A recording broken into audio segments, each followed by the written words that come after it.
প্রত্যেকদিন জাতীয় আন্তর্জাতিক বিষয়ে এদের সূর্য সন্তান ভূমিকা রেখেছে। 2024 সাল আজকে আমরা প্রমাণ করেছি রাজপথে থেকে এদেশের ভূমিকাম জাতির সূর্য সন্তান জাতির দুর্যোগে যে কোনো বিষয়ে ভূমিকাম চালিয়ে করতে পারে। সুতরাং আগামী দিনে দেশ গড়ার লক্ষ্যে আমাদের সকলকে সকলের চাপ অবস্থান থেকে দেশের পাশে জাতির পাশে দাঁড়ানোর আহ্বান জানিয়ে আমরা আমার সংক্ষিপ্ত বক্তব্য এখানে শেষ করছি। বাকুন মিনাল্লাহি ওয়া বাকুন করি। আসসালামু আলাইকুম। যেমন সর্বত্র দেখি এই রক্তের বিনিময়ে বাংলাদেশ মুক্তিযুদ্ধের স্বাধীন হয়েছে।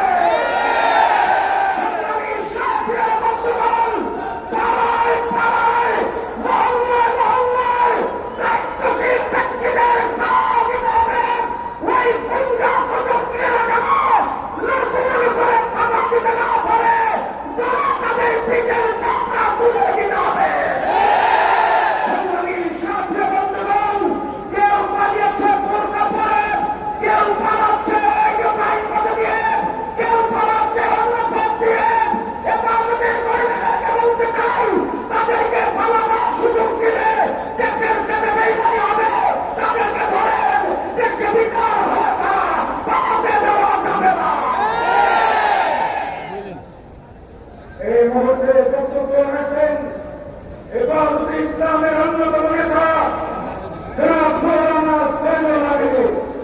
বক্তব্য রাখেন জনাব মৌলানা জয়নুল আবেদিন। বিসমিল্লাহির রহমানির রহিম। বাংলাদেশের উদ্যোগে আয়োজিত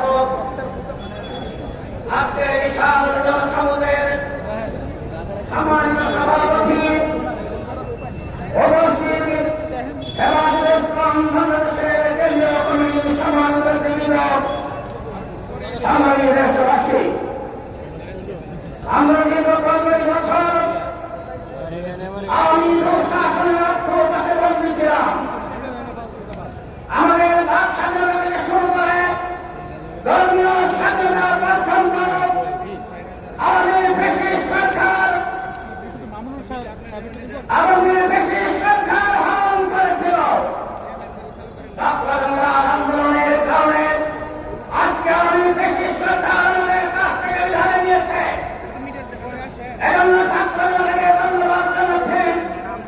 সামনের দেশবাসী, এই বিপ্লবের জন্য এই বিপ্লবের পেছনে হেফাজতে ইসলাম বাংলাদেশের ত্যাগ এবং কুরবানিকে মন্ত্রণা রয়েছে, তা ভাষায় প্রকাশ করার মতো নয়। যদি সরকার দপ্তরের শেখর প্রধান না হতো তাহলে হয়তো আমরা এই বিগত 5 তারিখের নতুন স্বাধীনতা দেখতে পেতাম না। এবং এদেশের আলেম ওলামা সর্বদার মানুষের প্রতি শ্রদ্ধা নিবেদন করে এদেশের সকল অপসংস্কৃতির বিরুদ্ধে এদেশের বেশিরভাগী শাসন ব্যবস্থাকে বন্ধ করে একটি সুন্দর বাংলামূলক শাসন ব্যবস্থাকে প্রবর্তন করা যায়, তাহলে দেশের জনগণ শান্তিতে থাকবে, সুখে থাকবে, সমৃদ্ধিতে থাকবে। এদেশের আইন আমাদের প্রেমিক, দেশের স্বার্থের বিরুদ্ধে আইনের অবস্থান করেছিল না। সকল ক্ষেত্রেই এদেশের উলামায়ে কেরাম দেশের জনগণের পক্ষে কথা বলেছেন, দেশের সুন্দরের পক্ষে কথা বলেছেন। আজ আমরা সুন্দরের পক্ষে আছি, আমরা কোনো সুন্দর চাই না। তবে মনে রাখবেন, এদেশের 95% মানুষ মুসলমান। মুসলমানের স্বার্থের বিরুদ্ধে যে পদক্ষেপ নেওয়া হলে তার বিরুদ্ধে আবার নতুন সংগ্রাম হবে। সবাইকে ধন্যবাদ জানিয়ে আমার বক্তব্য এখানে শেষ করছি। এই মুহূর্তে বক্তব্য রাখবেন হেফাজতে ইসলাম বাংলাদেশের কেন্দ্রীয় সহকারী সাংগঠনিক সম্পাদক হযরত মাওলানা নূর হোসেন কাসেমী রহমতুল্লাহ আলাইহি সুযোগ্য সাহেব যারা হযরত মাওলানা মুফতি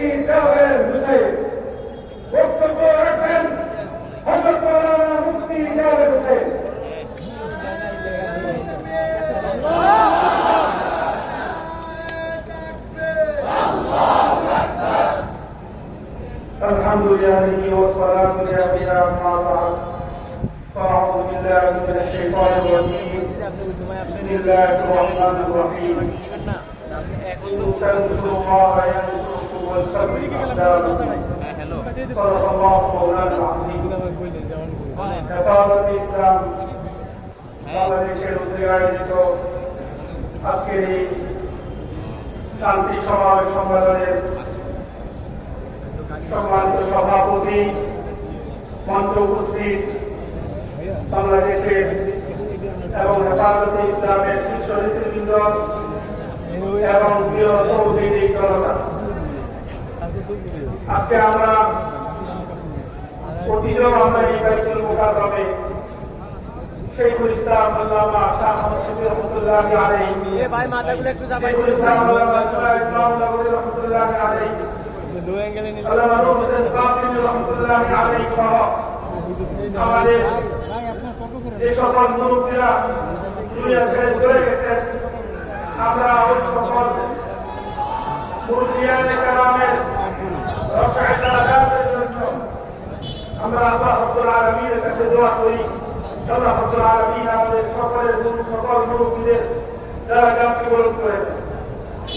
সেই সাথে 2013 সালে এমনিভাবে 2021 সালে হেফাজতে ইসলাম বাংলাদেশের যে সকল কর্মী ভাইয়েরা শাহাদাত বরণ করেছেন, এমনিভাবে 2024 সালের দ্বিতীয় মুক্তিযুদ্ধে হেফাজতে ইসলাম বাংলাদেশের সারা বাংলাদেশের যে সকল কর্মী ভাইয়েরা শহীদ আবু সাঈদ থেকে শুরু করে মওলানা মাহমুদ হাসান তাহরি সহ যারা এই শাহাদাত বরণ করেছেন, আজকেই হেফাজতে ইসলাম বাংলাদেশের সমাবেশ থেকে আমরা তাদেরকে গভীরভাবে স্মরণ করছি। প্রিয় উপস্থিতি, আজকে আমরা দেখতে পাচ্ছি বাংলাদেশকে অশান্ত করা এক ষড়যন্ত্র চক্রান্ত করা হচ্ছে। এর কারণটা হিসেবে সংখ্যালঘুদের বিষয়কে সামনে আনা হচ্ছে, বলা হচ্ছে আমরা না থাকলে সংখ্যালঘুরা নিরাপদ না। কিন্তু ইতিমধ্যে এ বিষয়ে দিগন্তের নয় পরিষ্কার হয়ে গেছে, তারা না থাকলে অন্যান্য ধর্মাবলম্বীরা আগের চাইতে আরো নিরাপত্তার সাথে এই দেশে বসবাস করতে পারে। কথা বলেন ঠিক কিনা?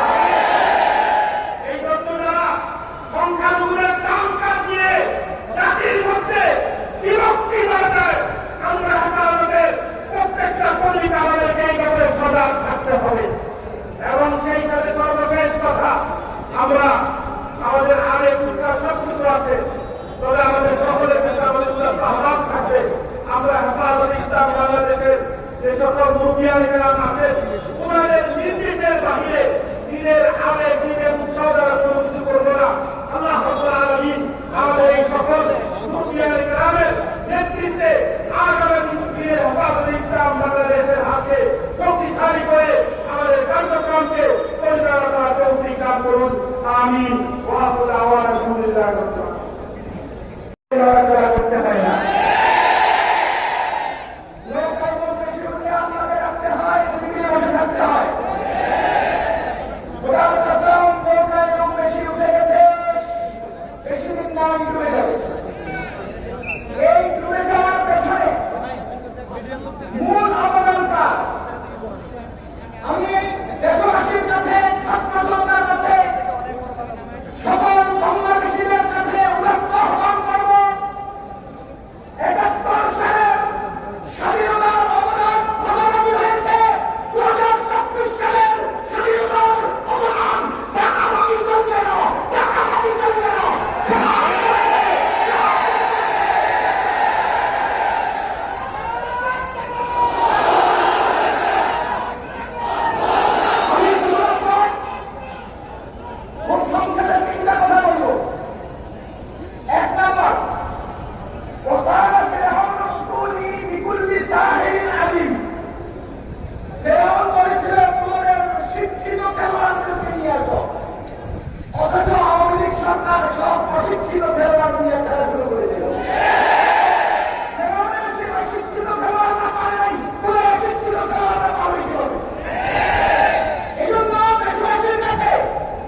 করবো ইনশাআল্লাহ।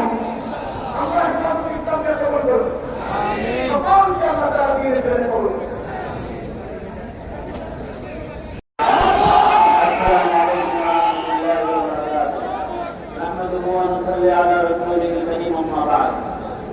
হেফাজতে ইসলাম বাংলাদেশের ওয়ান সমাবেশের সংগ্রামী সভাপতি, সম্মানিত মহাসচিব মহোদয়, কেন্দ্রীয় নেতৃবৃন্দ এবং সমবেত তৌহিদি জনতা, মুরব্বীরাই কথা বলবেন। শুধু এতটুকু কথা, ইসলামের ইতিহাসে খেলা শেষ নাই। এক খেলা বিদায় নিয়ে চার খেলা আবার শুরু করার জন্য যারা চক্রান্ত করছে, সর্বসম্মতিক্রমে হেফাজতে ইসলাম বাংলাদেশের নেতৃস্থানীয় যারা নেতৃত্ব রয়েছেন তাদের কমান্ডিং পাওয়ার মেনে এবং তাদের অনুসরণ করে আমরা আগামী ভবিষ্যতে যে কোনো খেলাতে যদি খেলতে আসে আমরা সেখানে উপযুক্ত জবাব দেব। এখন থেকে তাদেরকে শিক্ষা দেওয়ার জন্য আমরা তাদেরকে আহ্বান করছি। পাশাপাশি হেফাজতে ইসলাম বাংলাদেশের নেতৃস্থানীয় যারা দায়িত্বশীল আছেন তাদেরকে বলব, কোন ধরনের আঞ্চলিক কর্মসূচি নিয়ে হেফাজতে ইসলামের কেন্দ্রীয় কার্যক্রমকে আমরা ব্যাহত করব না। আমরা ঐক্যবদ্ধভাবে সামনে বাড়বো ইনশাআল্লাহ। আসসালামু আলাইকুম।